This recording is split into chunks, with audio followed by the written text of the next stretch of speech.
So this is yeah. Okay, Okay, right. getting started. All right, ladies and gentlemen, I am here with the professor. Excuse me, I'm a professor. Well, I am a professor. Yeah, that's true. Yeah, Yeah. yeah, you're a professor too. That's right. You graduated from Pepperdine, but you Yeah. taught. Yeah, you did a few courses as well as a bunch of TED Talks as well, didn't you? Yeah, some wonderful ones. Well, I'm here with the famous Michael Shermer. I've been admiring him for many years. Michael Shermer is a founding publisher of Skeptic magazine, which I am a big admirer of. I've been reading for many years. Host of a podcast called The Mike Shermer Show, which is fascinating. Presidential fellow at Chapman University, where he teaches Skepticism 101. Oh, you're probably at 105 now or something, right? Monthly column, Scientific American. I don't think you're doing that anymore. I think they No, left. that ended in 2018. Yeah, yeah. I think But something now about. I continue it though. I'm still on continuing the skeptic column on Substack. So just go to Substack Michael Shermer and you'll find it. Okay, we'll check that out. Well, definitely. Well, I've been following and reading. He's got a new book out. Well, Giving the Devil His Due. Of course, he's got the a bunch of other really good ones. The Believing Brain, as well as How We Believe. Science, Skepticism, and the Search for Guess Who? God. Of course. One of my favorites is A Conspiracy. Oh yeah. Yeah. And of course, I really enjoyed the Moral Arc, of course. Oh Very wow, thank you. interested in that. Yeah, because of the issue of ethics. And I've been teaching ethics for many years and trying to look into some of the theories behind the foundations of that objective and subjective analysis on that. Well, Yeah, Michael, cool. I appreciate your time and making time out of your schedule to be with me. Oh, you're welcome. Yeah. So I have a lot to talk to you about, a lot to discuss and reflect upon. So the work I've been doing is in Logically Faithful, is to help people think deeply and to engage the world in a productive fashion. And one of the most important things we try to look at is why we believe the things we do and the substructure and the presuppositions behind the reasons we believe. And I really appreciated your work and the things you're doing. Let's go ahead and get into that. Talk to us about some of the work you do in helping people see what it is they believe behind their confirmation biases. Right. So yeah, most of my work is split roughly 50-50 as the publisher of Skeptic magazine. Part of it is debunking claims that are not true, or evaluating claims that we're not sure if they're true or not. This could be, climate science, global warming. Are you skeptical of the global warming skeptics, or are you skeptical of global warming? Right. So it just depends on the particular claim. We've done a lot on anti-vaccination movement because the science behind that is pretty solid. Did a lot on creationism and evolution, Holocaust denial, and so forth. I mean, every issue we debunked a lot of the issues around trans and race and nationalism and abortion. These are just the last 2 years. So we're picking, pretty prominent cultural war topics, because we've already done, psychics and telekinesis and ESP and astrology and all that back in the 90s and early aughts. So, Right. kind of looking for new topics. Of course, the God subject is always interesting, as is, morals and values. It's also part of that. Life after death, aliens, and extraterrestrial intelligence, UAPs, all that. So we cover the broad range of things. So roughly speaking, I'm very interested, like you are, in why people believe any of them, like conspiracy theories. One reason is, like, a lot of conspiracy theories are true, so it pays to believe more of them are true than not, just in case, because it's hard to say which ones Right. are true or not. And I appreciated the fact that you don't really lean more toward left or right in these issues, because you go after some of the trans stuff as well, transgender Yes. things on the left, and then Yeah. had even Dr. Laura as part of your board for a while, which was very conservative. Yes. That was a long time ago. Yeah, no, Yeah. I'm not. We're not. First of all, we're not a political organization. We don't take any stands. We don't tell people how to vote or anything like that.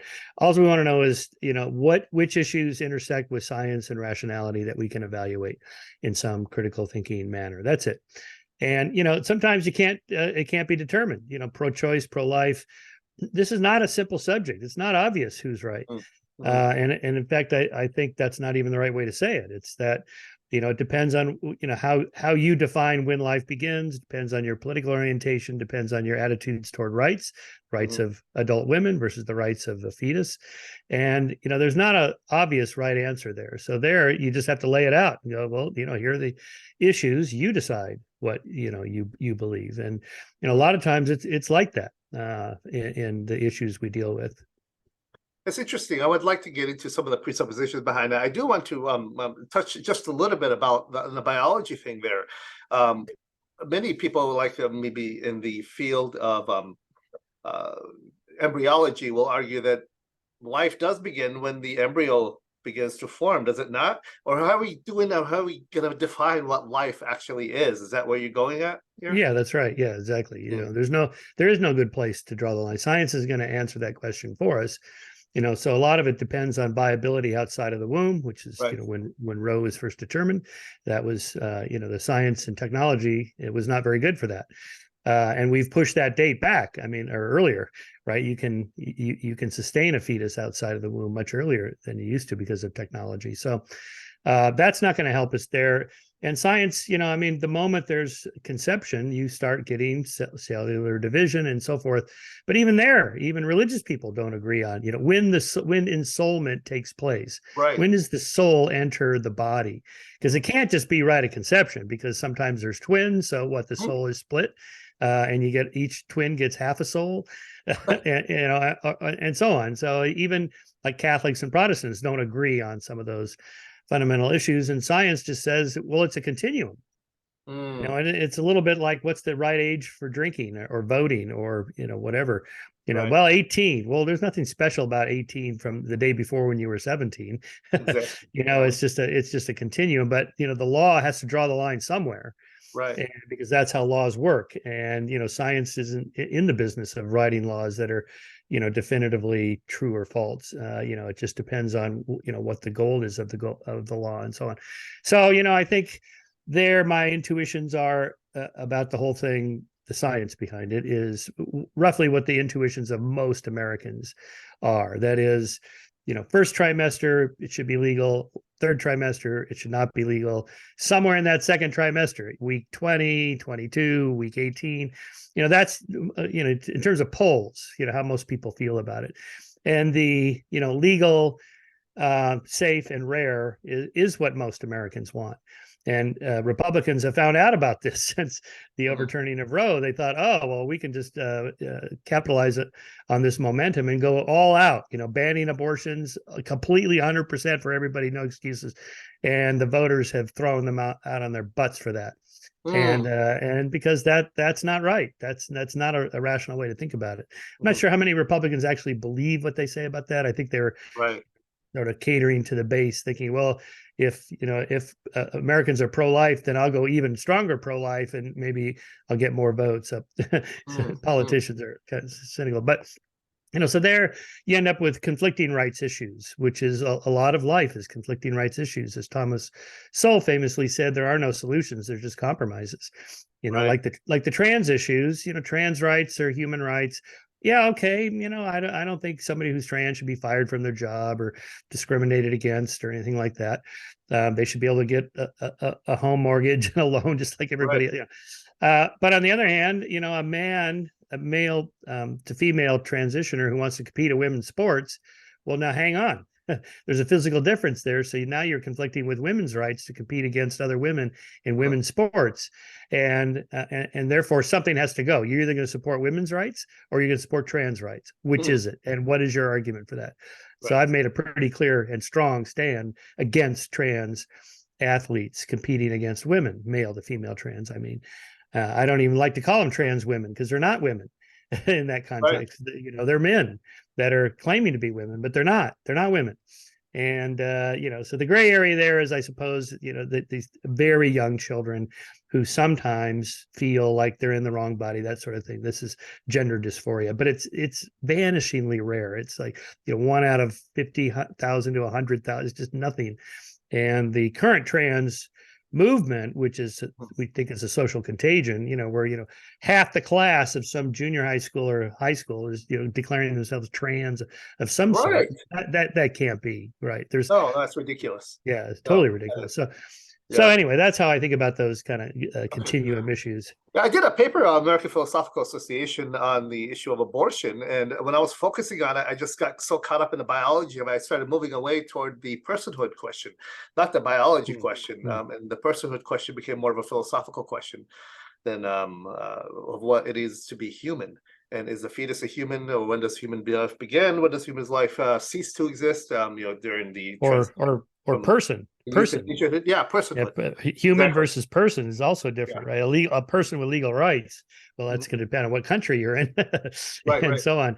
Is it? I believe in animal rights, but I don't think chimpanzees should have the same human rights. I mean, they're not going to vote, right? So we got to begin at the basics. As Jeremy Bentham famously said, it's not can they think or can they talk, but no, he said it's not can they reason or can they talk, but can they suffer? And they suffer, So the suffering of sentient beings should be where we begin. What can we do to reduce that? It's never going to be perfect.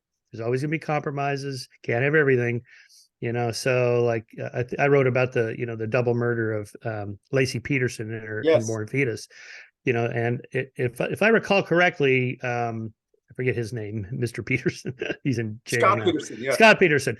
Was he convicted for double homicide, and the fetus did count? Yes, there's actually a law, the Lacey Peterson law, that came out that if you do assault a woman who is pregnant, you can be convicted of double homicide. Yeah. So there, the law is recognizing that before birth, there is a legal person in there, not just a human, however a biologist may want to define it, or a sociologist, but an actual legal person. So that makes it interesting. It does, but then the law gets schizophrenic when it says a woman can take that life, but another man can't, which puts the life of the infant in the hands of the mother. Yes. Well, I'd rather have that than in the hands of a man, because it's her body. Yeah, especially a murderer or somebody, right? But again, I mean, this idea that women are killing their babies and they're murderers. No, come on. I mean, the vast majority of women, the problem is they didn't want to get pregnant. So the problem is not abortion. The problem is unwanted pregnancies. Why is this happening? We have really good birth control now, so we got to get it out there and get education and economic empowerment. Women that have economic power, they have jobs, they have some prosperity, they have control and autonomy over their lives. They're less likely to get pregnant. Why? Because they're smart and they use the technology. They plan ahead, right? And they know they're going to have sex, even if they say, "Well, I'm not going to have sex this." Well, yeah, but you should be prepared just in case. And so there, when those programs, unwanted pregnancies decline and abortions decline along with it. There's some comparative studies across countries. Right. So let's go back to something in the presuppositions that I brought up to you earlier. So when you are teaching and lecturing on this, and even when you debate things like the concept of miracles or souls, and the question comes up of, is this science or not? How do you determine, or what's your definition of truth that you try to get your opponents or students on the same page with you on, so that you can come down to a definition so that you can classify it? Yeah, that's good. Let me pull up my my chapter 1 here. What is truth, from my my book, and give you the definition I give. Scientific. It's the chapter you sent me on God, which I found fascinating. Yeah, so this is my next book called Truth. What is it? How do we find it? Why it matters? This will be probably 2025. Okay. So here's how I define a scientific truth: is a claim for which the evidence is so substantial it is rational to offer one's provisional assent. Let me repeat it. A scientific truth is a claim for which the evidence is so substantial it is rational to offer one's provisional assent. I got this idea from Stephen Jay Gould, who wants to find a fact in science as something confirmed to such a degree it would be perverse to withhold one's provisional assent. Okay, provisional, we don't know anything for sure. There's no 100%. So small t truth, not capital T. And I also said scientific truth because there are other kinds of truths. Right. That we can talk about. Like, I think religious truths are in a different category. And here, let me just pull right off the headlines here. One of my last column before the JFK one. By the way, today is the 60th anniversary of JFK's assassination. So, Ayaan Hirsi Ali wrote this famous essay last week about how she's no longer an atheist. She's now a theist, in fact, a Christian. Right. And so I wrote a thoughtful essay, but I like Ayaan. She's one of my friends and heroes, colleagues. She's great. So here today, she wrote a contribution for Barry Weiss's Free Press. What are you thankful for? And Barry had a dozen different people, just, a little one paragraph. So here's what Ayaan wrote. I am thankful to be in my right mind, sane, clear-headed, and connected to my family and friends, connected to the causes I care about.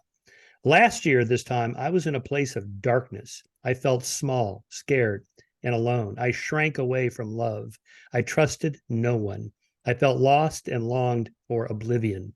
It took time and the unconditional support of my husband, children, and friends who simply refused to leave me alone. Most important of all, it took surrender to God to get here, to allow myself to feel at peace with him. From there, to see and feel the love of my family. I am therefore grateful for my loving family, friends, and community. Thank God, I can say now with no shame or embarrassment, but with joy. Now, see, to me, that kind of statement has nothing to do with empirical evidence or the ontological argument or the fine-tunedness of the universe or anything about religion that science may have something to say about. It has nothing to do with that. This is something else that is going on here. But would you consider that statement to be true? Yeah, true for her in a pragmatic sense, a mythological sense, just not an empirical sense. This has nothing to do with whether Jesus really was resurrected or not. I don't think Ayaan really cares about that. I mean, this is just something else. This is like a psychological thing or a mythical thing or, a worldview that changes how you behave. It's kind of a William James pragmatism definition of truth. It's the kind of thing Jordan Peterson's been hammering on about for years. Yeah, I saw him debating Sam Harris on that, trying to get the definition of truth and going around in circles. Yes, that's part of the problem. They're talking across purposes. I'm just trying to make it clear and simple. If you're talking about, an empirical claim that you and I and our lab or a bunch of other people, whoever can test or falsify or whatever, then okay, that's different from a literary truth or a mythical truth or religious truth or even some of these political truths. Right. It's like, what's the right level of income tax at the upper bracket? Well, there's no right answer. Science isn't going to give us the answer to that. It's a political question. You have your opinion. This country has this rate and this state has that rate. Right. It's more like that. Or if you think of literary truths, great novels speak truth to human nature, the human condition, society, human emotions, relationships, and so on. To ask whether Jane Seymour's characters were real or not, or did Harry Potter really exist, or were there really the brothers Karamazov in 19th century Russia? You've missed the point of the story if you're asking questions like that. And that's how I treat many biblical stories. To ask whether somebody could be swallowed by a whale or a great fish or whatever, you're missing the point of the story. That's not what that story's about. Did it really happen? It's like, that's not the right question. Alvin Plantinga wrote a book a few years ago. For those of you who don't know, Alvin Plantinga was professor of philosophy at Notre Dame, one of the most prominent philosophers of religion in the world. And he wrote a book called The Conflict Really Lies, Science, Religion, and Naturalism, where he argues the problem is not between science and religion, it's between scientism and religion. The view that everything in the universe that is real, quote unquote, can be quantified in a scientific enterprise in a phenomenal criteria of the actual physical world around us. And true science does investigate the physical phenomena, period. And everything beyond that can be true, but in a different sense. How do you look at that and between scientism and science or methodological scientism? Yeah, well, I am a methodological naturalist. I want to look for natural explanations for natural phenomena, as opposed to what? I mean, what's the alternative? Supernatural, methodological supernaturalism. Well, okay, or you can use the paranormal if you like, but how would you know if it was supernatural? If it's something outside of space and time, or it's some other force of nature we don't know, how is it you're measuring it? What is it you're studying? And so my example, non-religious example, this is consciousness. So, there is no good, consensus on what consciousness, the hard problem of consciousness, right? So one theory by Roger Penrose and Stuart Hameroff. Has to do with the microtubules inside neurons, that's kind of the scaffolding structure of the inside the neuron, where you can get this quantum effects in which there's a collapse of the wave function at the subatomic level, and so on and so forth. And you cause these neural networks to fire in certain repeated patterns. And that if that energy, that sort of quantum field, can leave the skull, my skull, and into yours, you could read my mind. Or something like this. Now, I don't believe this, but this is a legitimate scientific theory that consciousness has to do with this kind of global pattern firing of neural networks at this subatomic quantum field level, and that consciousness, hopefully I get this right, is something like a quantum field. Okay, let's say that turns out to be true. That turns out to be the explanation, and 50 years from now, all neuroscientists go, yep, that's it. That's the solution to the hard problem of consciousness. Well, that would no longer be the paranormal. That wouldn't be like ESP, I'm reading your thoughts. That would just be part of neuroscience. You call it, quantum consciousness. Well, that is what it's called, actually, quantum consciousness. It would just be enveloped into the scientific worldview. It would not be supernatural or paranormal. But does it have to be one or the other? Take, for example, literary truths or mathematical truths. These things are not physically quantifiable on any kind of scale, but they're necessarily true, yeah, so or something to that effect. Yeah, these are good examples. Shakespeare's a better author than Mark Twain or something. Okay, but separate those. Mathematics and logic is different from, say, literary truths. There I would put mathematics and logic in a separate category from empiricism. You don't to do geometry, mathematically, you don't have to look out the window. You can do it just on paper and pencil, in your head. Yeah. Empiricism, what we're talking about there is, let's go test it. Let's go look out the window. There's certain truths that are just by definition. A bachelor is an unmarried man, so you can't have a married bachelor by definition. Or you could say, murder is wrong. Well, that's what the word means, murder. That's just a tautology. The sum of the angles of a right triangle, or of a triangle, are 180 degrees, non-Euclidean in a Euclidean geometry, not non-Euclidean. And anyway, but those things are just true. You just have to know what the words mean, and then you can derive the truth. What I'm mostly interested in, is I'm not a philosopher or mathematician, are these empirical claims, can you get at it? Now, if somebody says, I'm not trying to prove anything, this is just what I believed, like Ayaan Hirsi Ali. I communicated with her after I wrote my column, and she thanked me for it. And I said, do you want to come on the show and talk about it? She goes, no, not really, because that's not what this is about. I'm not trying to prove anything. This is just, for me, this is what I need at this point in my life. Okay. So the moment somebody said, like, I got a lot of feedback on that tweet this morning I sent of her statements going, oh, come on, you can't just pick and choose whatever you want because it makes you feel good. It's like, well, empirically, yeah, that's right. You can't say I believe this because it makes me feel good.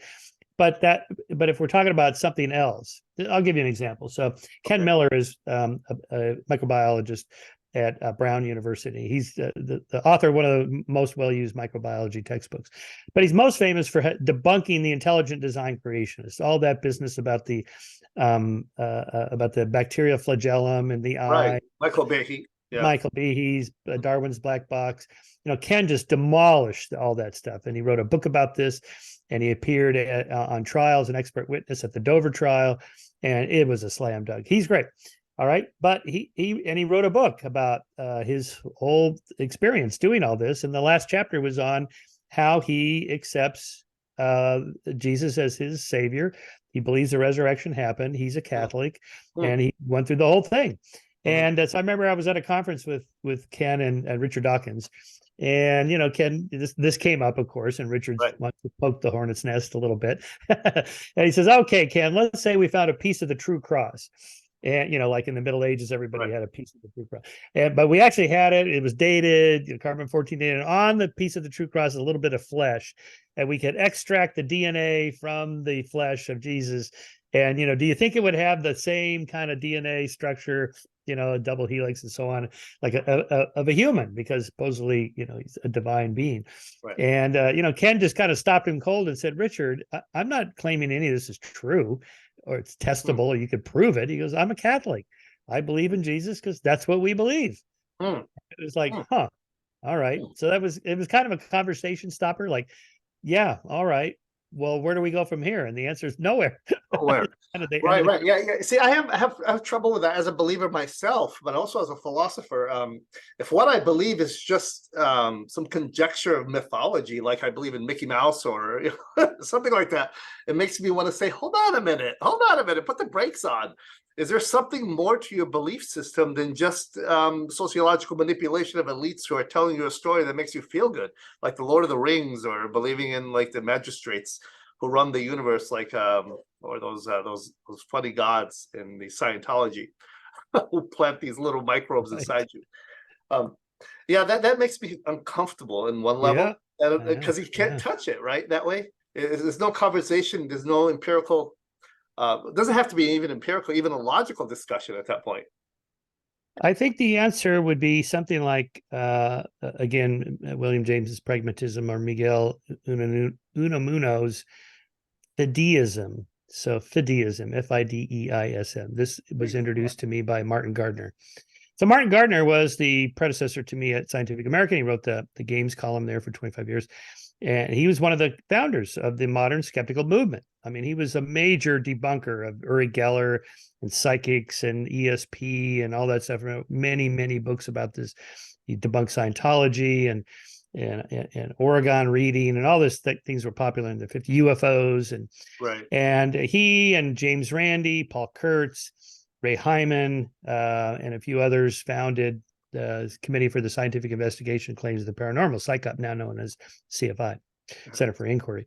Anyway, so my point is this: he's a hardcore skeptic, but later in his life he came out. But by the way, I also believe in God. And everybody, Randy and everybody's like, what? Martin, Right. you have this rigorous demand for evidence and arguments. He goes, yeah, I do. And but according to Miguel Unamuno, who he quotes, or William James, on certain subjects that are, you see, get the three things right. They're really important to human life. They can't be proved one way or the other, and it works for you. So the other example he uses, free will. Now, we live in a determined universe. How can you tell me you have free will? I just had Robert Sapolsky on the show. He's got this 500-page book defending determinism. We are determined. That is the end of the story. It's like, yeah, okay, but who's making this? You can't prove that, right? Because the compatibilists actually have really good arguments. Yeah, they do. I'm more of a compatibilist myself. Yeah. Yeah, me too. I call myself a self-determinist, right? We're part of the causal net of the universe, but the universe is not predetermined, so we can tweak the variables ourselves. Anyway, it's a long story. But the point is that it can't be decided one way or the other. Here we are 3,000 years into debates about free will and determinism, and there's no universal consensus. I always cite that study by David Chalmers on 3,600 university and college professors of philosophy and graduate students. What is your position on the following? And like 25 different issues in philosophy, one of which is free will, determinism, or compatibilism, or libertarian free will. And the vast majority were compatibilists. It was like 60, like 2/3, and the smallest was libertarian free will, and then the other chunk was just determinism. Anyway, so but my point is that, why is there no consensus after 3,000 years? Why can't you philosophers get your story straight here? Come on.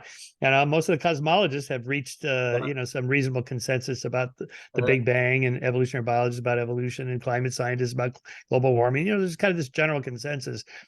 And it may be that there is never going to be a consensus because it's a conceptual problem. What do you mean by those words? Freedom, free will, volition, choice, determined. What do you mean by those words?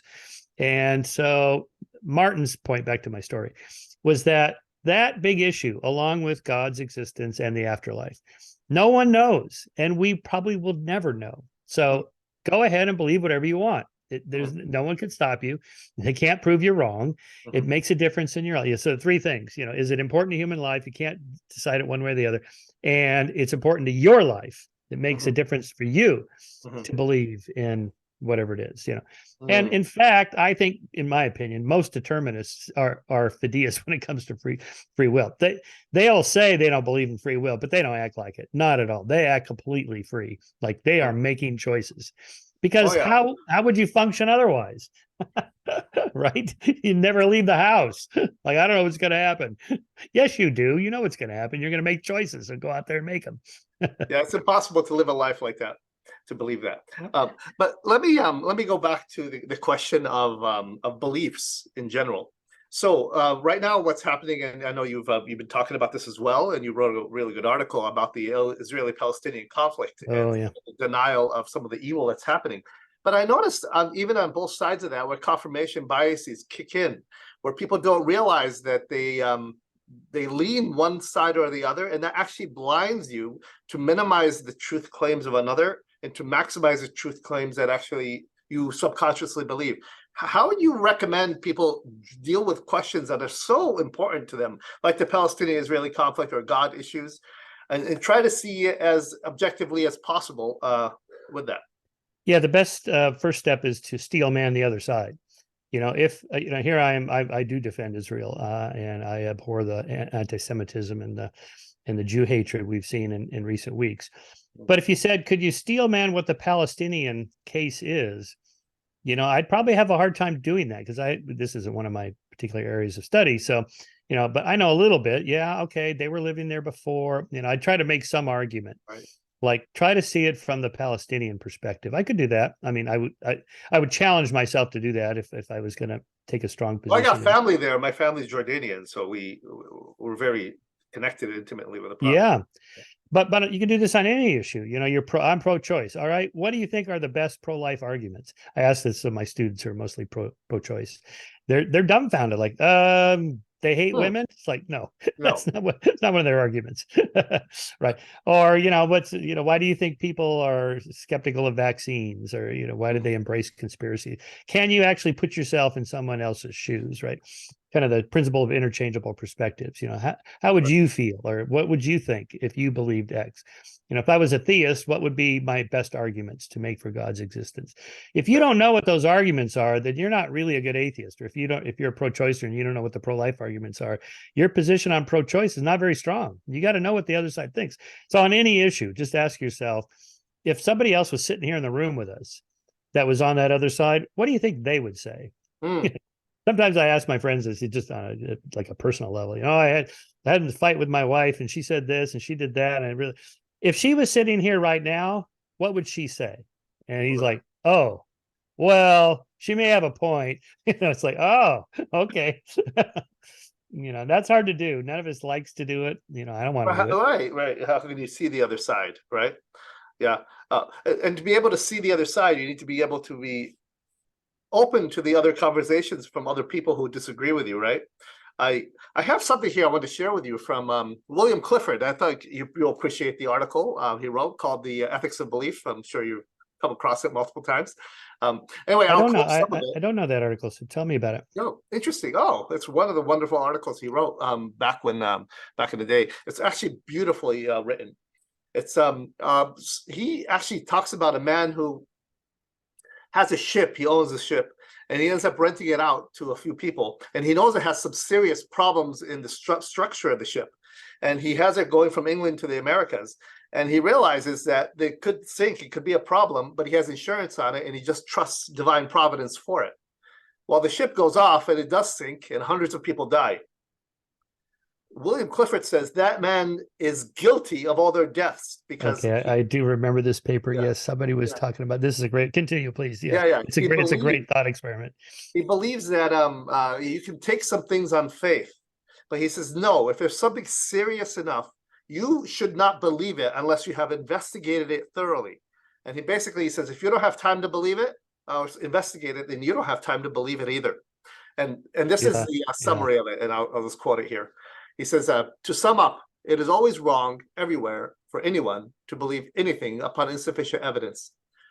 If a man holding a belief which he was taught in childhood or persuaded of afterwards, keep down and pushes away any doubt which arises about it in his mind, and purposely avoids the reading of books in the company of men that call it into question and discuss it as impious, that man's life is one long sin against mankind. I do remember this because one of my podcast guests brought this up. It was a book on free will and determinism, defending self-determinism. Gosh, it's escaping my memory now who that was, but he was responding to that criticism, saying that's not going to work because most of us can't investigate all the stuff we need to know. You cannot have justified true belief about everything, which you've thoroughly investigated this. Who has time? Right. So just take the 2020 election. How do I know what actually happened in Georgia at that voting precinct or in Arizona with these inconsistencies or what? I have to trust that the people that are running this, are honest and trying to do a good job. I just don't have the time. I wouldn't even know who to call. And that's the case for most of life. We just don't have to. The example I use is, so I had this guy come up to visit my house, friend of a friend kind of thing. And he starts telling me about how he sees my chess set. Oh, yeah, I used to play grandmaster level chess. Oh, well, you don't want to play me because I can't even beat my computer. And then we got talking about the club we belong, athletic club. Yeah, I play a little tennis. Oh, I used to hit balls with Jimmy Connors all the time. Big fun. He lives here in Montecito. Oh, Jimmy Connors. Well, you know how to play me. And then the third one was, we got talking about cycling and doping and Lance Armstrong and so on, because that's my sport. Yeah, because you wrote a book on it too. Yeah, well, I wrote an article. Yeah, that's right. Anyway, so he's like, oh yeah, I used to be all doped up and jacked up on steroids stuff. When I was in the special forces, we used to do steroids and all that stuff.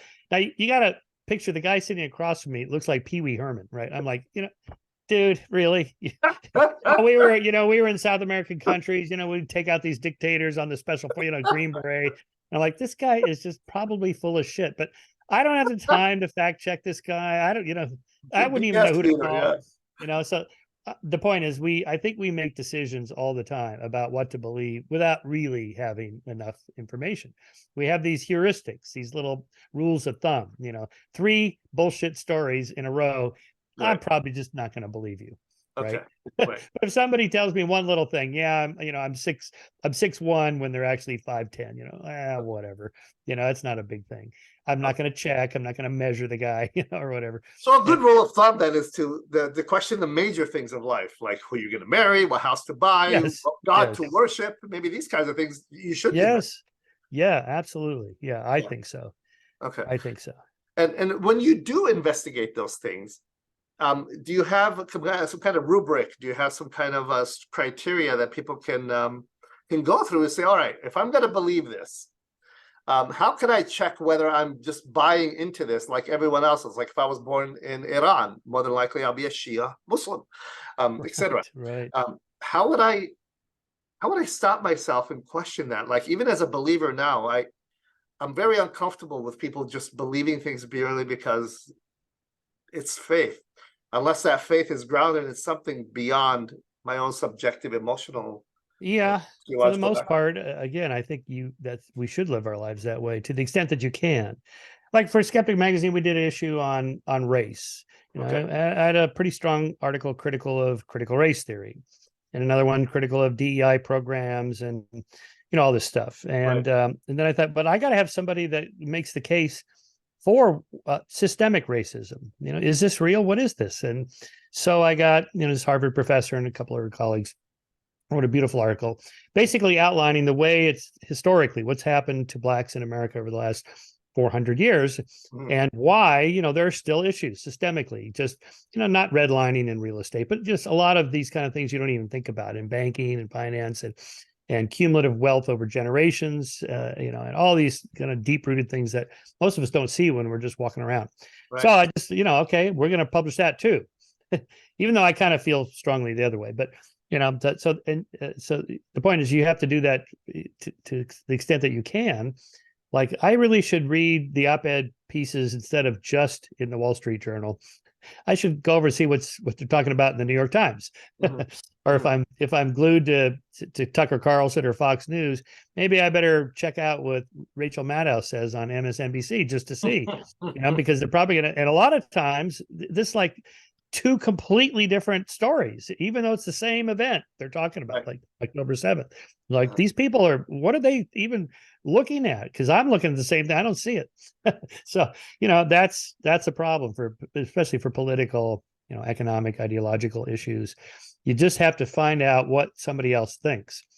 It doesn't have to be the crazies on the far right or the far left. Just, somebody that's a little left of you or a little right of you.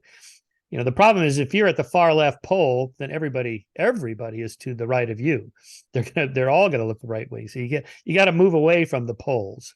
You have to, yeah. That's interesting. Something G.K. Chesterton said came to mind as you're talking. He said that the madman is not the man who believes anything. It's it's not the man who doesn't believe something that's sexually true, because he has not lost his sense of reason. He has lost everything else. Because you can have a madman who's very reasonable, who has like detailed blueprints of why the FBI is hunting him down, etc., on his wall. And as you did some research, I've done some research myself in the conspiracy theory areas. Some of these guys have higher IQs than the average Joe. Oh, yeah. Yeah. Oh, yeah. The relevant truthers, these are some pretty smart cookies. I mean, they can articulate a really good argument and go on and on about thermite and super thermite and super secret super thermite and how they got in there on the pretense of elevator repair. The reptilian presidential candidates. Yeah. Yeah. I mean, they go on and on about this. Yeah, they're not dumb people, creationists, Holocaust deniers, everybody I've dealt with in 30 years of skeptic, they're pretty smart. So the problem is not why people believe weird things. The more interesting one is why smart people believe weird things. And my short answer is because they're better at articulating and rationalizing beliefs that they hold for non-smart reasons. They believe these things for some other reason, and then they back into it. It's the attribution bias. We make these kind of attribution biases judgments all the time about our lives, other people's lives. Why am I successful? Well, so we have an internal kind of attribution bias. It's my character. I'm hardworking. I'm creative, and so on. How come that guy's successful? Oh, he got lucky. He knew the right people. He inherited his wealth, or some reason somebody gave him a leg up. But we rarely attribute to other people these kind of internal personality characteristics, but rather external conditions. So we see in other people's lives the role of chance in their success, but we rarely see that in our own lives. And that's just true across the board. We think of other people's beliefs, like I did a study with Frank Sullivan on why people believe in God. Right. But we also, and most of them articulated rather rational reasons: the fine tuning of the argument, the Big Bang, the good design of the world, and things like of that. Why do you think other people believe that? Well, they were raised to believe. It makes them feel good.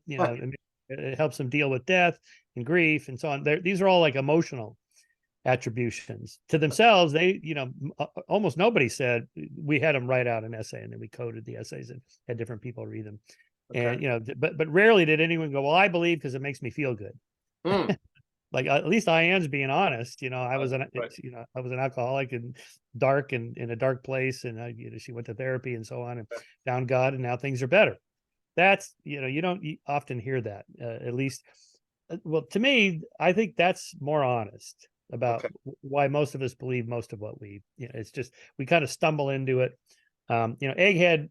It's like you and I, well, I'm going to line up all my ducks in a row and say, gun control. All right, I'm going to read everything and decide. Most people don't do that, and I'm not even sure you and I do it. I think maybe we do it after the fact. Right. I think like when I began to believe in God, I needed to justify why I believe this, and it can't just be the spaghetti I ate the night before from my parents. So I had to justify. So I began to research. I found out I could actually get a degree in the dang thing. So, okay, that's I started interesting. reading about it, and apologetics became a part of my background because of that. That's my sense about apologetics, is that these are reasons to believe if you already believe. These are, Martin Gardner himself said, yeah, I think the atheists have slightly better arguments than the theists, but only slightly. The theists have good arguments. Why is there something rather than nothing, and the fine-tunedness and all these, those are pretty good arguments. And there are brilliant people on both sides of that. Yeah, exactly. Right. So, it could be that, in my kind of characterization, following, what's his name? The Secretary of State, the known unknowns, known knowns, Yeah, Who's the guy Nagel. that's escaping my name? Escaping my memory now. There are known knowns, and there's things we know, then there's the known unknowns, and then there's the unknown unknowns, things we don't even know. Rumsfeld. Yeah, Rumsfeld. Rumsfeld, yes, Rumsfeld's wisdom, right? I mean, there's a whole Wikipedia page about it. He wrote a book about it Yeah. because everybody riffed on that, but it was a pretty good little epistemological heuristic, but then there's also the known unknowables. Is it possible? Here I would put, again, free will, determinism, God's existence, the afterlife. It's not possible we'll ever know. Maybe consciousness is one of these things. The way, here's my thought on consciousness, since you're familiar with all this, is that in a way it's asking, like, what's it like to be a bat? Right. You Nagel. can't know. Yeah, Nagel. You can't know what's it like to be a dolphin. Let's say, because I'm here in Santa Barbara, we have dolphins right out here. Yeah, that's great. So maybe if I bought one of those big old fins where you put both feet in, it's one giant fin, and then maybe I shave my body, and maybe I put on some big ears so I can hear the sound underwater, and I had a snorkel, and then I started adding, I would start to approximate, like, hey, I kind of have a sense of what it would be like to be a dolphin, but I would never actually be a dolphin. I'd actually have to just be a dolphin to know what it's like to be a dolphin, and I would not be a person asking what it's like to be a dolphin. Right. Like Kafka's Metamorphosis, where the man wakes up as an insect. But that's not right. That's dualism. That's essentially assuming his soul somehow, or his personality or something, transports over into the body of an insect, or that I can put my human soul or sense person into the dolphin and go, oh, this is what it's like to be a dolphin. Any more than, are you and I looking at the same red? Does your red look like my red? The classic. It's not, this is a conceptually flawed argument. It's not possible to know. It assumes dualism, and that there's a little homunculus in my head that can tiptoe over into your skull and see if your red looks like my red on your Cartesian theater. It's the same as my Cartesian theater. None of this makes any sense at all. It can't happen. No. So to me, the hard problem of consciousness, what it's like to be something, you might as well ask what it's like to be you. Well, I know what it's like to be me, but no one else does. Nobody does. That's where you end with the zombie problem, right? The zombie problem. Okay, so here's my solution to the zombie problem. is the Copernican principle. I'm not special. So assuming that I'm looking at you, you look, like you're animated, you look like you're sentient, you're acting like it, you're laughing, you're expressing emotions. Chances are pretty good your brain is wired up similar to mine, and you're probably experiencing roughly the same kind of internal experiences I am. That your red probably looks like mine, and so on. And now I'll never know what your relationship is like with your spouse and friends and so on. But that your experience of life, like what it's like to be you. I mean, basically the question is like, not how does the machinery work? Neuroscientists have a pretty good idea about that. How does the red get registered in the visual cortex and transduced from the retina and all? We got all that figured out. But the hard problem is essentially asking what it's like to be the machinery. Yeah, we call that qualia. Yeah, well, to me, it's a conceptual. It's a problem with our concepts. You can't know. You'd have to just say like Daniel Dennett, would you? Like it doesn't exist. It's all in your mind. It's all. Well, it is in your mind. It really exists in your skull, but I can never know what it is. I can't know what your machinery is like. But that goes back to the interesting question regarding science. It is true now that I have a quantifiable experience in my mind of our conversation, although it's not true in the empirical sense, but it's still real. It's still concrete in my experience. Could that not be the case with people who actually genuinely have an experience of a divine encounter with a supernatural force? Okay, so that would be a personal truth. It's true for you. It might be true for others, and other people do have similar experiences. Take ayahuasca. So Rogan's always talking to me about doing ayahuasca. So, and most people that take ayahuasca do have a very powerful experience in which their sense is that there's another reality out there, some other dimension, or there's these spirit beings, there's these objects and animated things and love and colors and tense emotions, sounds that are very different from in this world. Not everybody, but most people do. So let's say, I'm a materialist, monist I think this is all there is. I think this is just a hallucination. But let's say I do it and I come back on your show and go, you're not going to believe this. Oh my God, there's this whole other world. I was completely wrong. I'm now a dualist. I think there's more to this life. Yeah. And so on. And you go, well, prove it. And I go, take the ayahuasca and you'll see yourself. Smoke some. Yeah. So, well, I guess they drink it, but in any case, Drink it. Right. Okay. that's only transferring. That's not the same as an empirical truth. Where, like, if you say, Shermer, I don't believe in anthropogenic global warming. I'm like, okay, listen, here's some articles I want you to read. Right. Here's the CO2 gases and the melting of the greenhouse. At some point, I think I could convert you over to agreeing with me. Anthropogenic global warming is real. I don't think I could do that for the ayahuasca trip. Unless you just took the ayahuasca and we agreed ayahuasca is our agreed upon epistemology. Right. That. But even in the philosophy, within epistemology, maybe apologetics can help people in my spectrum to help move away from nonsense to actually good dogma and good religious theology that's actually grounded not only in scripture and history and backed up by some logic in some sense, rather than just any nonsense that comes across and that you will only experience if you do some ayahuasca. Yes. Probably, although let's think about that for a minute. Or if you're fasting for like 3 months, of course you'll experience anything. You may even experience Elvis. So if you don't eat for long enough. I mean, I guess so. Here's my example. I think that's in that chapter I sent you. If Jesus, or maybe it's not in that chapter. If did Jesus exist? I think probably so. Yeah. Even my atheist historians of religion tell me the evidence is present for that. Okay. And others, yeah. And now was he crucified? Yeah, probably there's accounts of this, and the Romans crucified everybody, so that would not be unusual. It would not be an extraordinary claim that the Romans crucified someone. Yeah, no shit, they crucified lots of people. Yeah. But did he rise from the dead 3 days later? Okay. Mm-hmm. So now I've debated some of these people, William Lane Craig, and so he's got his arguments. Yeah, he does. And the women who saw him, the post-mortem apparitions, on and on. The disciples went to their deaths. The growth of the Christian church, etc. Yeah, all that. Okay, if those are cogent arguments and evidence, why don't Jews believe it? Mm-hmm. Jews believe in the same God, Yahweh. Jews believe in the same book, at least the Old Testament, the Hebrew Bible. They even think that there will be a Messiah. Right. And they just don't think it was the carpenter from Nazareth. They just don't think Jesus was. That is, you can watch Ben Shapiro's Sunday show with William Lane Craig, and they go at it back and forth. Ben Shapiro, he is one sharp cookie. This is one of the smartest, fastest thinkers I've ever met. He knows all these arguments.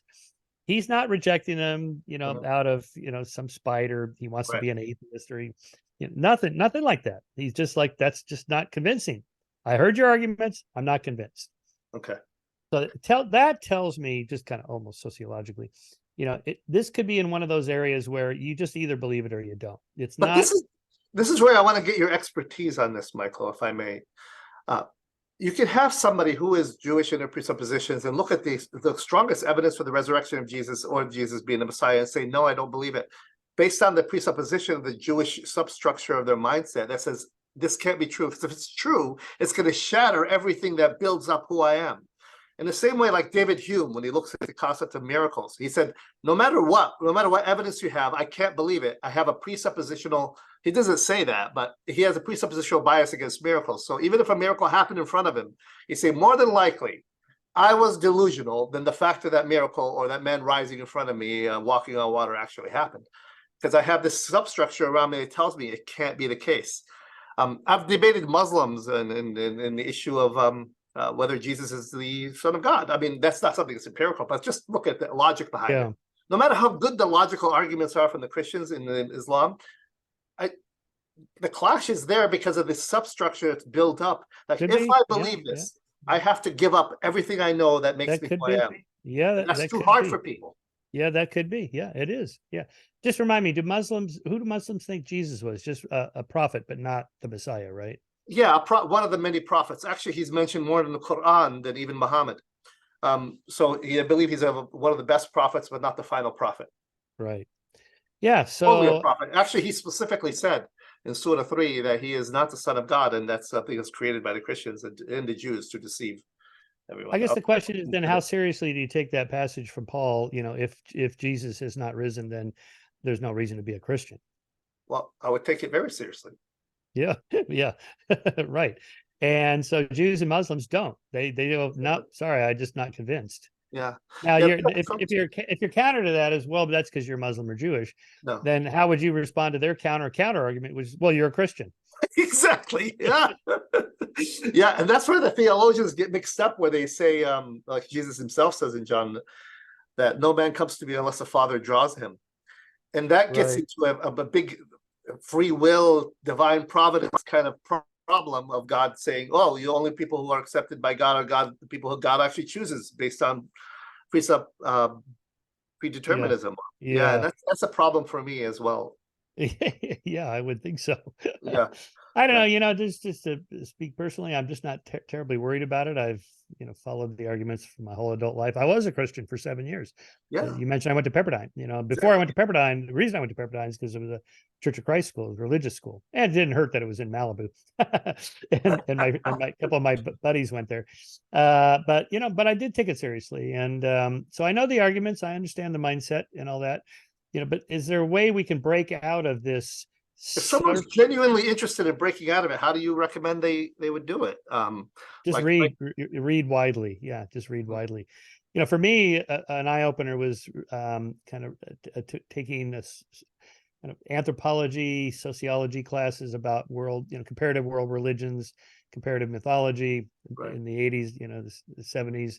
And I was reading Joseph Campbell, I love Joseph Campbell. The Power of Myth and The Hero with a Thousand Faces, and the whole Bill Moyers PBS series with Joseph Campbell. Unbelievably important and powerful. But that really kind of opened my eyes to the sociology of knowledge. Like, yeah, this is all kind of very much steeply shaped by where you happen to have been born, what culture, what your stories were, what your parents told you, your friends, your teachers, your mentors, your peer group, all that shapes us.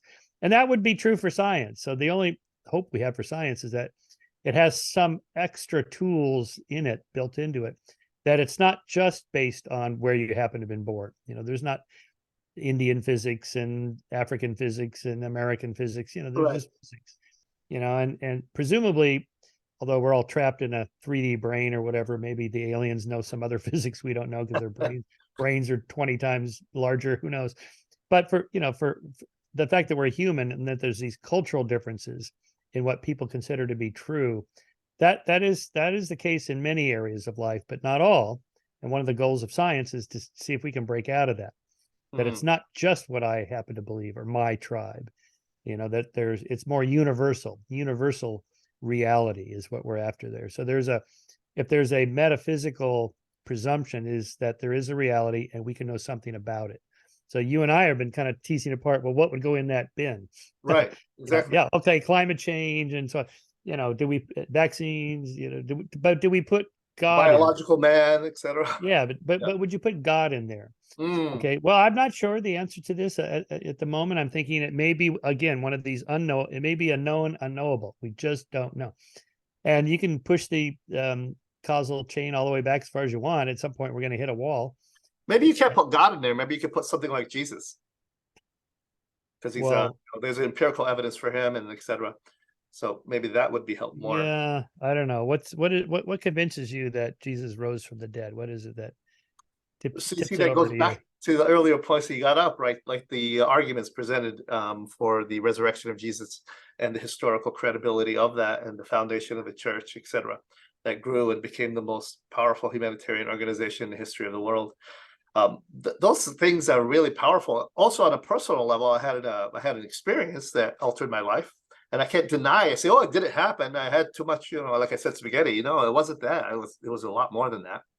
So, based on these internal and external factors, it makes me want to hold on to a position that I think is more than just emotionalism or based on the sociological manipulation of some elites who want to get my money. I think it's a lot more than that. What was your personal experience? If you don't mind Well, sure, asking. Of course. Yeah. I was during the stage when you start moving from black and white thinking to abstract thinking between 14 to 16 years old. I had an experience where I was actually praying for one of the first times in my life, and I never hear anything. I actually picked up a knife and I wanted to end it all. I still have the mark on my hand of when I, Whoa. Wow. yeah. Now, Um, were you going through some depression, teenage no, angst, or anything like that? nothing. I was a completely normal kid. I just sort of arrived at the conclusion that life itself, no matter how successful, no matter how much I rise on the echelons of society, I will ultimately die, like my uncle died a few weeks before that. What's the point of all this crap? I'm going to die anyway. Anyway, that was my mentality back then. I think I was wrong in my thinking. I think what matters now does matter because it matters for me and Yeah, the people who love me. right. But back then I didn't see it that way. And then amazingly, this radio came on in my room. Honestly, Michael, I do not remember turning this thing on. And a guy came on and began to talk about real hope and about God and about life and purpose and Christ.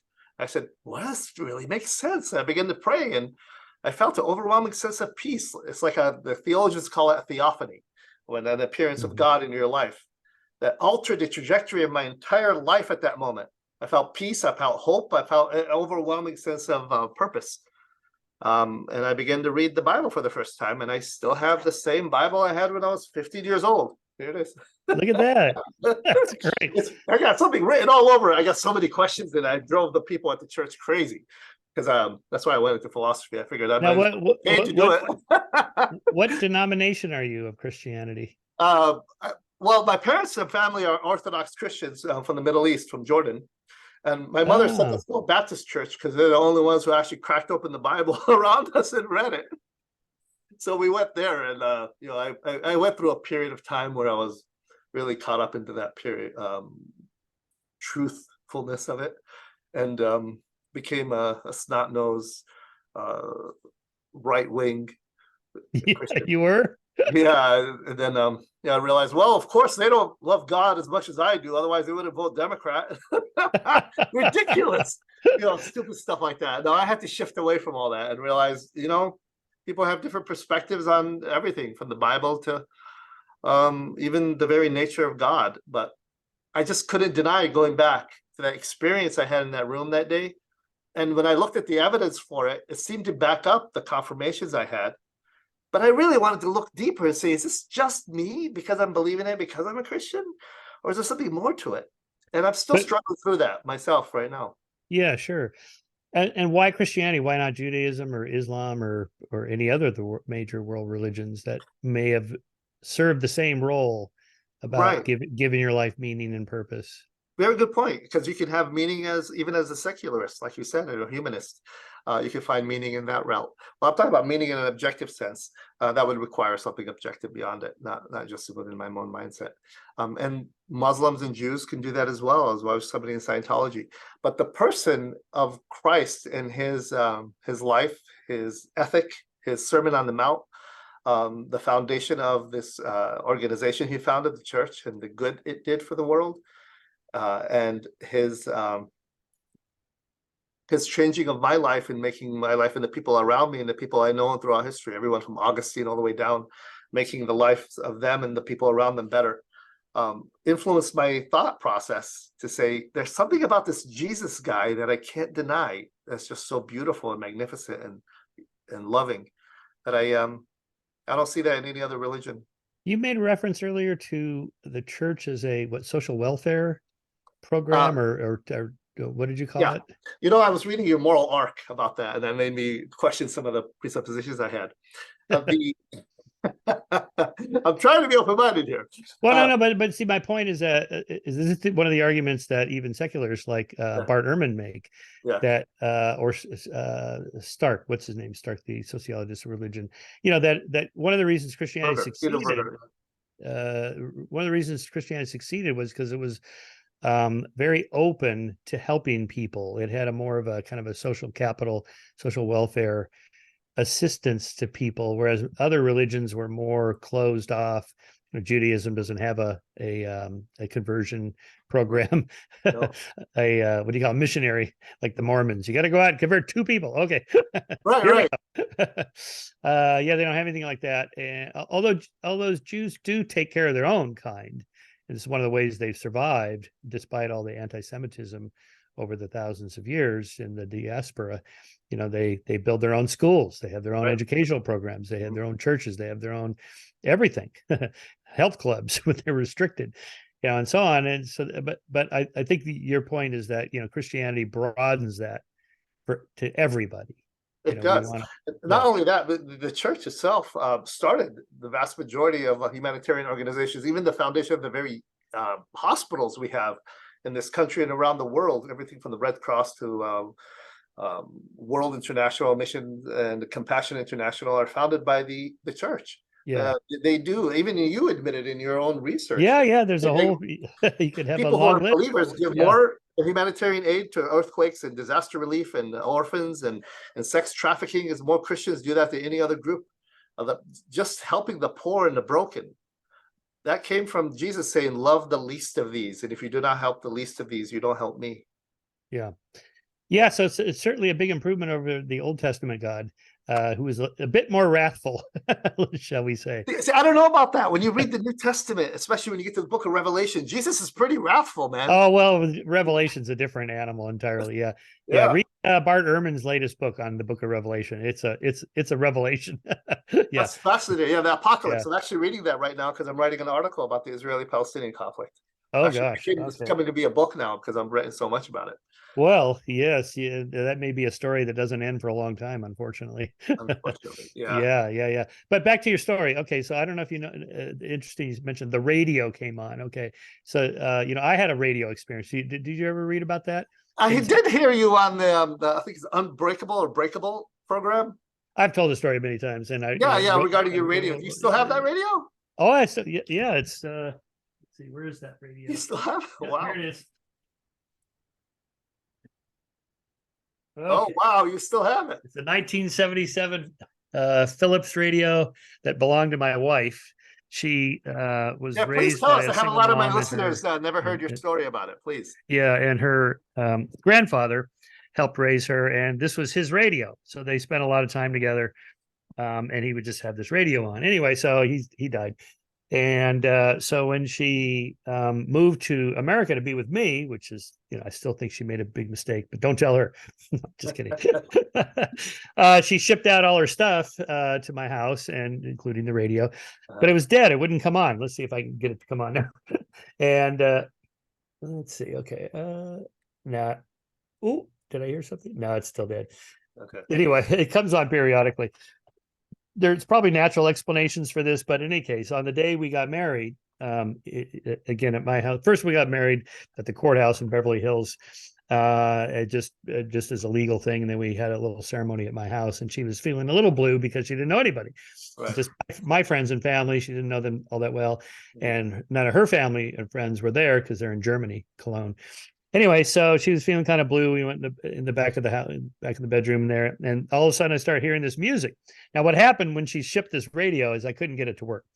I put batteries in it, and I tried this and that. And I just put it in the back of the drawer in the bedroom.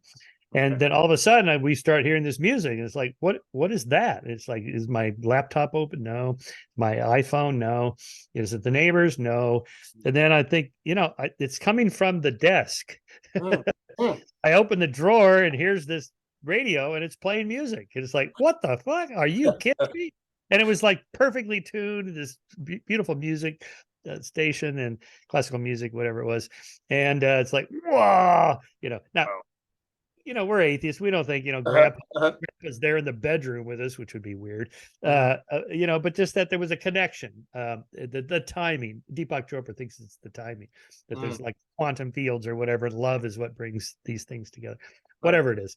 Now, of course, after I wrote about this, Scientific American, people who know about radio said, oh, no, there's probably a little electric charge in there, a piece of dust, the solenoid or whatever it was. You're like, yeah, okay, probably, but for me, just enjoy the mystical experiences that happen. We don't have to build a whole alternative worldview. Science is all wrong. Don't worry about all that. Just enjoy the anomalous, weird things that happen in life. You can believe whatever you want, but just enjoy those. As there's probably always going to be unsolved mysteries about it, and it just and those experiences make life worth livable, don't they? I think so. Yeah, totally right. Yeah. You know, another point I had on your story there, you know, you just didn't care about anything. It's 16 years old or whatever. It reminds me of Alvy Singer in Woody Allen's movie Annie Hall, I haven't where seen he it. had, yeah. So his character is an adult, but he has a flashback as a child. Right. And you know, Woody Allen's always kind of philosophically existentialist in his, you know, worried about everything and the meaning of life and all that stuff. Many of his movies have that. So in this one, Yeah, he yeah, has a Woody Allen. flashback. He has a flashback to as a boy, and he won't do his homework. And his mother takes him to the psychiatrist, and he's like, "Alvy, why won't you do your homework?" He says, "The universe is expanding." He's like, "What?" He goes, "Well, I read about this, and the universe is expanding, and someday it's going to all blow up, and none of this matters what we're doing."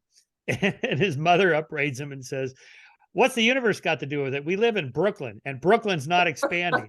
So I call that Alvy's error, which is to treat a subject at the wrong level, right? Mm.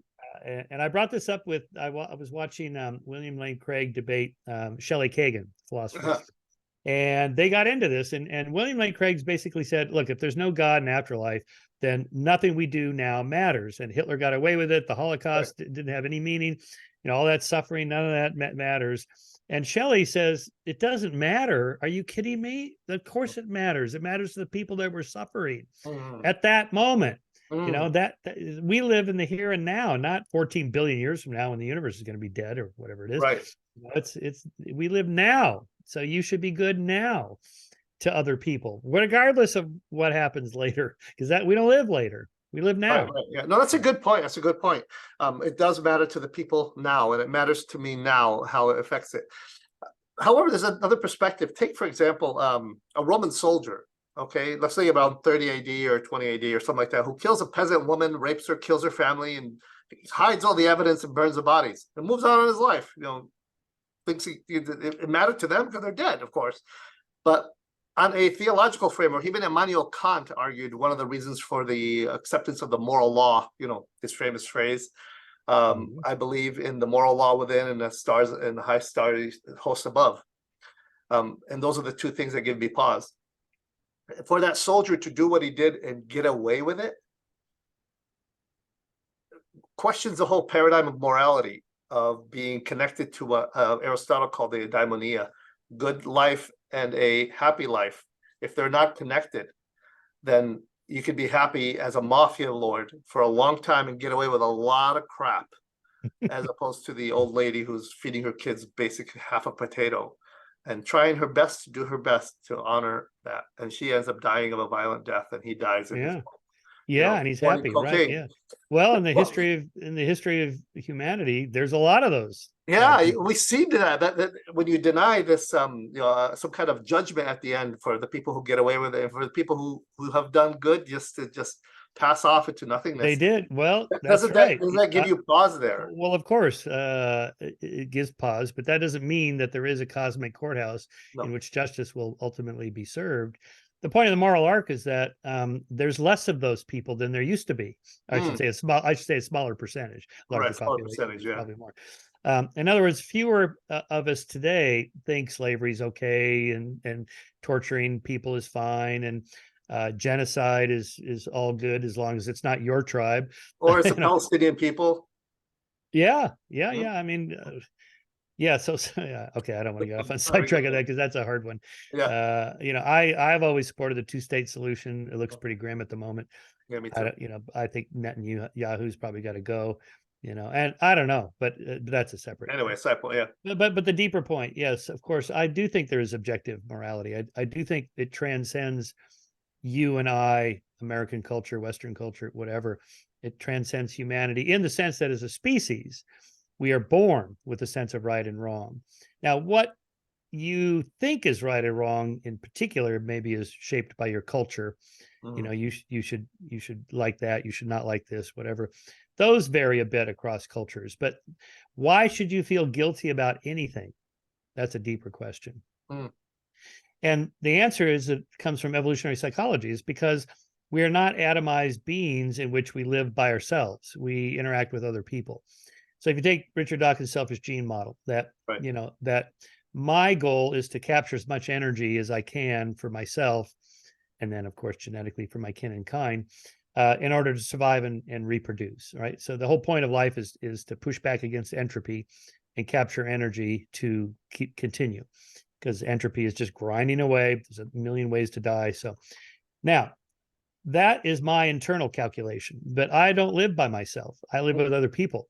Right. And you're in my tribe, and I know that I can't just exploit you to capture as much energy as I can and use you to that end, because why? Well, first of all, I know you're doing the same calculations. You want what's best for you and your kind. Mm-hmm. So if I want you to treat me nice, I have to treat you in kind. It's basically the golden rule. And I know that I know this, and you know that I know that you know that I know this, and so on, in a meta way. And from there, we can build a kind of a moral system based on the fact that we're a social primate species that has to get along and be relatively cooperative, pro-social, reciprocally altruistic. And so now there's one more piece to this. That is, it's not enough for me to fake being nice to you and I pretend to be your friend, and then but at some moment at any time I'm going to stab you in the back. Right. There are people that do that. They're called psychopaths. There's Okay. about 1 to 3% in the population, and we think that that as humanity became more civilized and more domesticated over the last couple 100,000 years, there was kind of a weeding out of a lot of these free riders and bullies and people that were too exploitative because they destroyed groups. Right. But you can't get rid of every last one of them because it takes too many resources. So you can the group can tolerate a few people being not very nice or being kind of the free riders or freeloaders, or they don't quite pull their own share. Maybe they hang back on the hunt when it's a little dangerous, but they still want their fair share. Everybody knows who these people are, because if you spend a lot of time with people, you know what their character is like. That guy is a bullshitter. I don't believe him. Right. The guy that told me the 3 stories. Okay, it's like, you know what?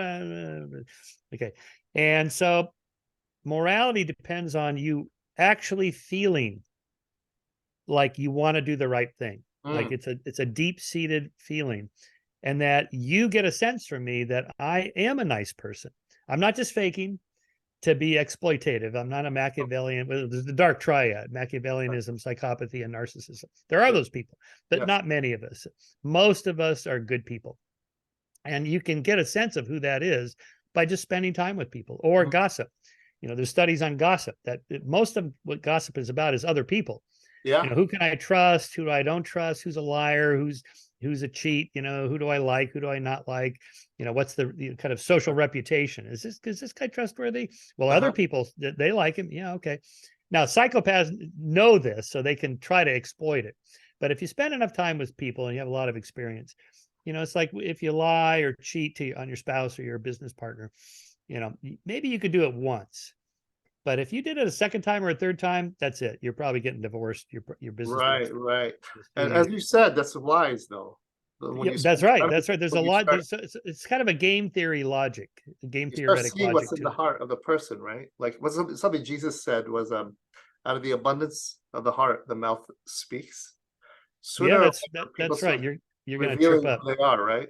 Yeah. So this gets to Bob Triver's theory of deception and self-deception. So we can deceive others for a while, but usually there's some tells that you give off, unless you believe the lie. If you believe what you're saying, you're less likely to give off tells that your other fellow group members will detect. And so really believing in right and goodness and friendship and love, actually, it makes a big difference to other people, and it makes groups more cohesive. So love, friendship, trust, these are all virtues for a perfectly good game theoretic reason. Groups are more likely to survive. Individuals in groups are more likely to survive and flourish. And that's how you build a civil society. Now, because there's always going to be some freeloaders, you have to have laws and punishments. Always will. Yeah, that's one of the reasons I gave up groups in my classes. Whenever you break up students in groups, there's always that one narcissist who doesn't do a damn thing, gets all the credit. Exactly. Yes. And the other students, I've experienced this too, where privately some student will come to me and go, that guy.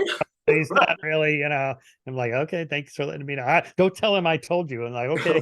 Yeah, he'll come after me or something. That goes back to the question, though, which is interesting. We're diving into this, and I do want to wrap this interview up. I know you said you had another meeting coming up soon, but deception, because you wrote about deception in one of your books. Oh no, I think it was The Believing Brain, maybe. That's one of them. Self-deception, right? Yeah. So it's like being drunk. You don't know you're drunk. Some people point it out to you if you're really drunk. Some people actually recognize that you're actually drunk when they're drunk. But how do I see if I'm being deceived? And one of the things you brought up earlier was You to mean actually self-deceived? being self-deceived. Yeah, Yeah. self-deception. Yeah.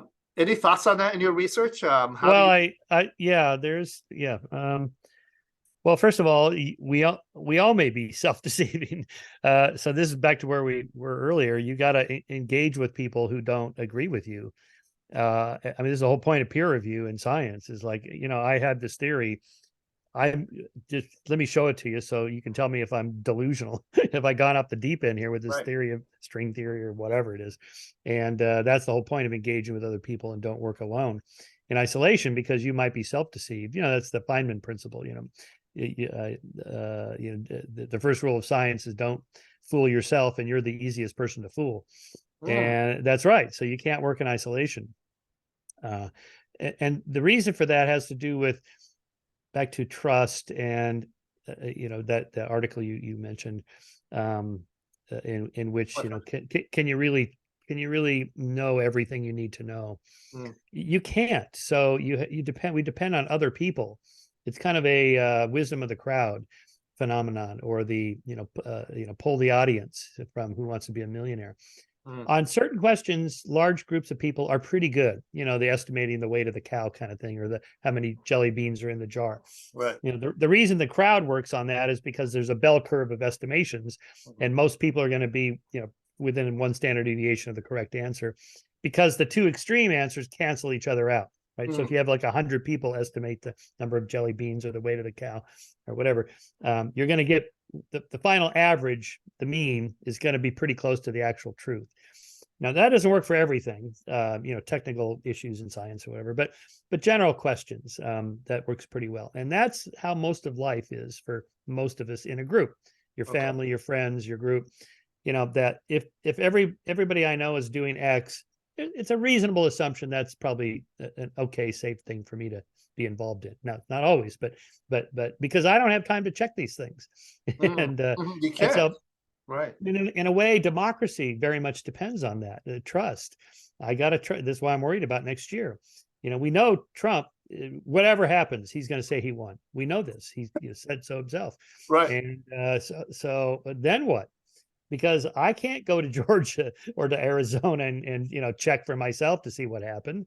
Right. And I use this example of money. Fiat money is just the government says it's valuable, and I trust the U.S. government's a good government, and it's pretty stable, and our economy's strong. And so there's no gold backing my dollars, and I hope that the binary digits on the screen in my Wells Fargo and Bank America and Schwab accounts are good. But so much of life depends on just kind of trusting that the system is reasonably rational and will continue working when I drive away from here.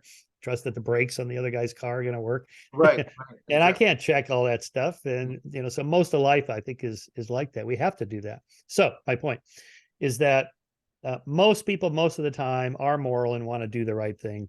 And when they don't, there's probably some mitigating circumstance. I'm really sorry I screwed up. I'll never do it again. Okay. Give you a second chance. Forgiveness. I think that's again, the Jesus message of forgiveness is important, because everybody's going to screw up, right? Sin.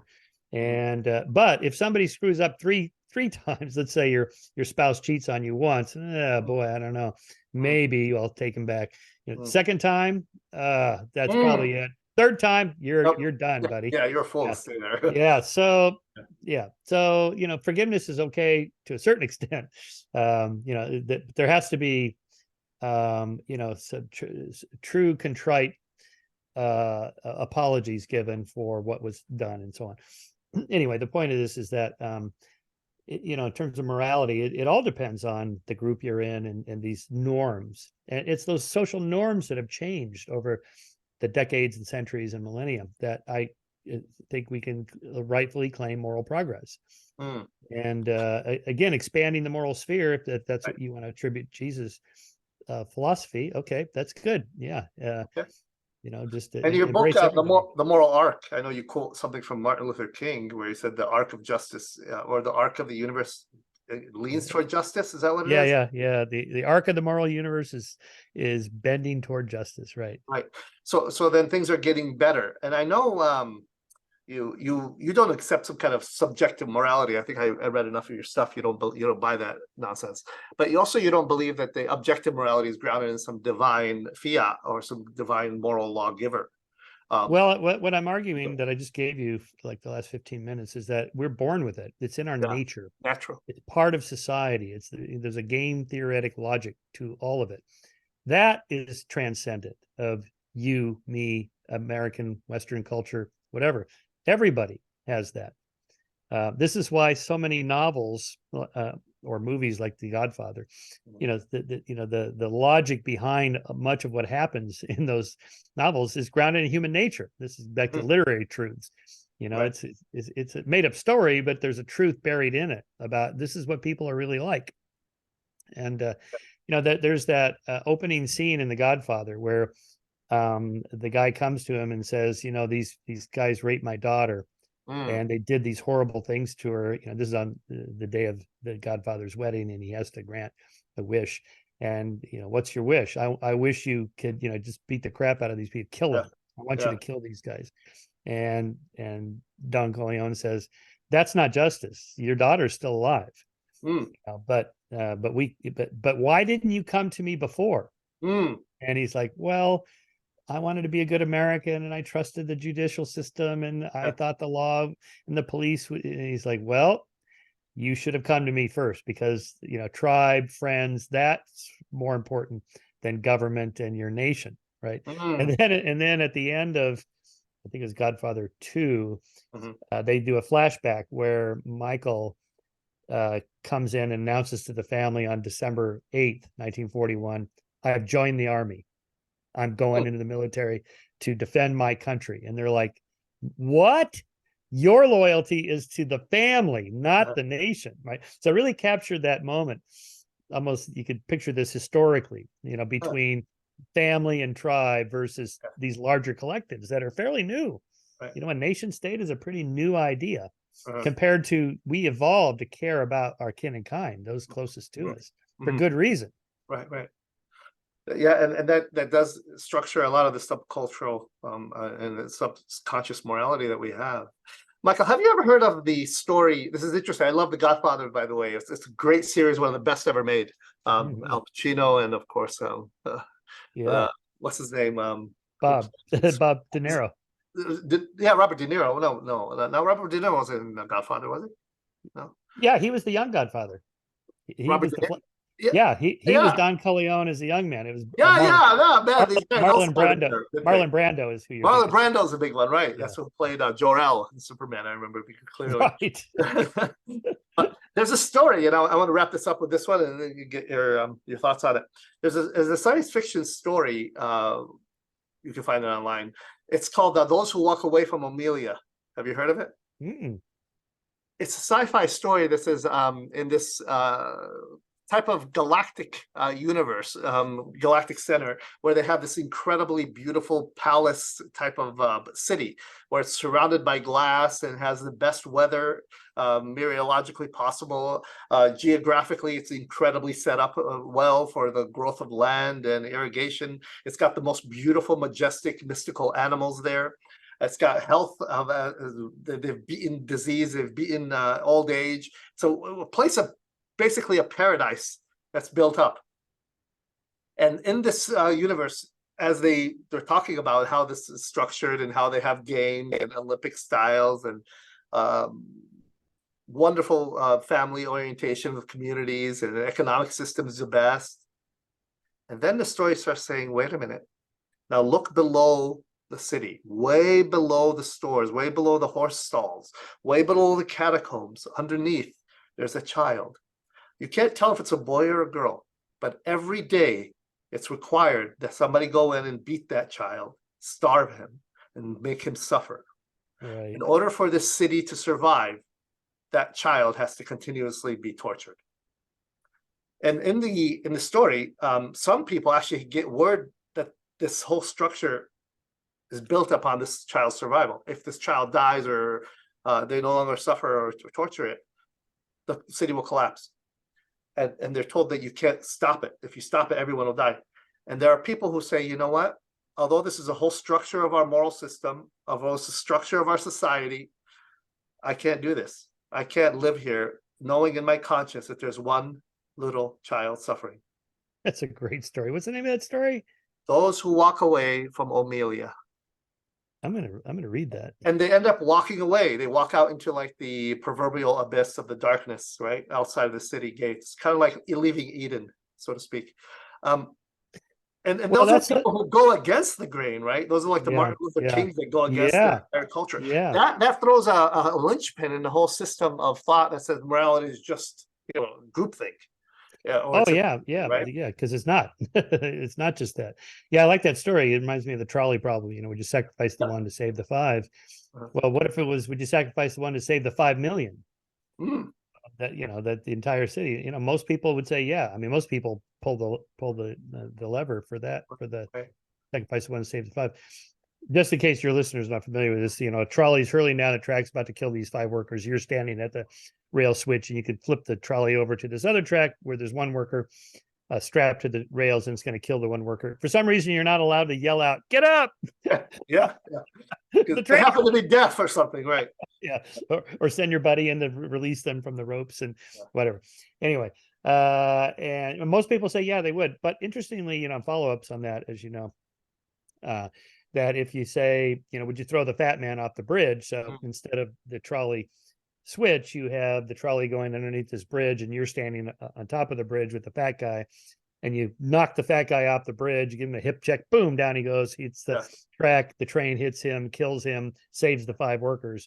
Most people go, no, that doesn't feel right, because that would involve me in a more visceral way where I actually have to push this person. So there's maybe a difference between a more kind of cold, distant utilitarian calculus, like the bomber 35,000 feet up in over Dresden in 1944. It's all he's got to do is push the button, as opposed to the Nazis that had to shove Jews into gas chambers. That was much harder for those guys. But but I see the point of your story. I think the answer to that is you would not want to live in society. Well, first of all, it's not true that societies are based on the torture of one person. That's like the sacrifice of the virgin to appeal to the gods, because that's what's going to make our crops grow. That's just a fallacious understanding of causality. Like I call it the witch theory of causality. The reason for the storms or the plague or the farmer's cow dying is because that lady over there, that old woman that none of us like. Get rid of her. That's everything will be okay. Everything will be fine. Yeah. But you wouldn't want to live this kind of a Rawlsian argument. You wouldn't want to live in a society in which you could be that person, in which anybody, because the other alternative to the trolley problem is, the doctor has 5 dying patients in the hospital and there's one healthy guy sitting out in the waiting room. Well, let's just sacrifice him right now and take his 5 organs and save these 5 people. You would not want to live in a society in which that's a utilitarian argument. This is one of the stories that throws in the face of that. Yeah, it's why utilitarianism doesn't work for across the board. There's going to be exceptions. It's just the way it goes. In the same way that a Kantian categorical imperative, never lie. Lying is not good, so on and so forth. Okay, so you're the owner of a house in Nazi Germany and you're hiding Anne Frank, and the Nazis come to your door. Are you hiding any Jews? Should you lie? You should lie. Absolutely, you should lie. Actually, the story of Moses in the Bible, the ladies who hid his birth lied to the Pharaoh, and God actually honored them for hiding him from them. Oh, right. That's right. Yeah. Okay. Good example. That throws theologians up for a whirl. Oh, it's absolute truth. Oh, really? See, I do think probably morality is again, one of these not unknowable, but very difficult. There is no one answer. There's no one come on, the people a lot smarter than me have been working on this for thousands of years. We end up with, Aristotle's virtue ethics, utilitarianism, kind of a deontological. There's just maybe 3 or 4 that kind of capture most of the moral dilemmas we have. And that's it. And And not one of those is going to address every single moral dilemma you could put up. There's Right. always going to be an exception. Well, what about the Nazi, the Naxxon? Okay, the Yeah. line is, oh, you mean line's okay everywhere? Well, no, line is not okay everywhere. Yeah, yeah. Oh, so there are some rules. Yes, there are. Okay. And so the consequences do matter. Sometimes they matter, but not always, right? The tyranny, this is what the founders wrote about, the tyranny of the majority. Mm, That democracy is good. However, there's a problem built into it, and that's the tyranny of the majority. What if 51% of the population says, yes, we think we should enslave these people or kill those yes. people?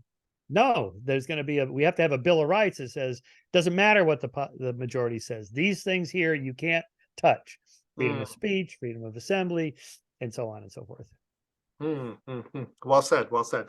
And that there's always going to be that exception. And I wish we could have some kind of rule like, love your neighbor and love each other. Yes, well, most of the time that's a good rule. Yeah. But who is your neighbor? Who's Right. your who is your neighbor? Most of the time I don't care about my neighbors. I just want them to leave me alone. Yeah. Just is there an issue there? Exactly. Maybe Yeah. maybe this would apply to the Palestinians and Israel. I don't know. It's that comes down to who owns land. And this is one of those difficult problems. People that are critical of Israel now have also supported Ukraine. Well, Israel's been a sovereign nation a lot longer than Ukraine has. Ukraine hasn't been a nation since the fall of the Soviet Union in 1991. Before that, it was just a state of the USSR. So how come we give support? Yeah, okay, so these are messy issues. I live in Santa Barbara.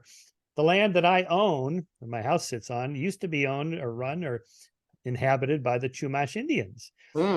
Maybe centuries before the Colombian invasion here, but we know there's archaeological finds out on the Channel Islands that are 11, 12, 13,000 years old. Wow. So I don't know, do the Chumash own this land? What about who do they take it from? There's probably been inhabitants for 13,000 years. Right. Is that, yeah, one land taken from another, one group that's it. And so at some point you just got to draw the line, like the UN says, okay, post 1945 we're going to try to keep the borders pretty much as they are, and that's worked reasonably well with minor tweaks here and there. But the problem I see it is that you have two guys with a deed to the same land, each of whom says the title company is God. So, like if somebody came to my house, the example I use, and said, this is my house, I'm like, no, here's the paperwork. Well, I got paperwork. So we just sent it into the title company, and I go, look, the title company, I have title insurance. They're the ones that ran the title search to make sure the guy I bought it from really owned it, and so on. We have a system in place for that. And then if the guy goes, well, I'm coming in anyway, then I just call the police. That's it. Right. Right, exactly. If the title company is God, if the guy comes in, God told me this is my land, and the other guy goes, no, God told me this is our land. How do you settle that dispute? How do you? Right. I I'm actually writing about that. It really bothers me about within my camp, Christendom, Christian Zionism, which influences more foreign policy than any other theological group, and billions of dollars into Israel's coffers, specifically military coffers. That's supported with theology, saying that that's the case, rather than this is our ally, we want to help them, etc. And I think that does create more problems than it solves. Well, I'm sure they're grateful for wherever the money comes from. Yeah, I'm sure they are. Yeah, I'm not supportive of what's happening. It's just terrible. It's just terrible. It is. I know. Michael, I'm going to wrap this interview up and just say, please stay on after I close off here. I have something for you. But thank you for being with us. I appreciate it. And if there's any last words for people who are struggling, trying to figure out how to find truth in their life, I'll give that to you now. Okay, sounds good. All right. Thanks for having me on. Okay, well, I guess that's it then. All right, thank you.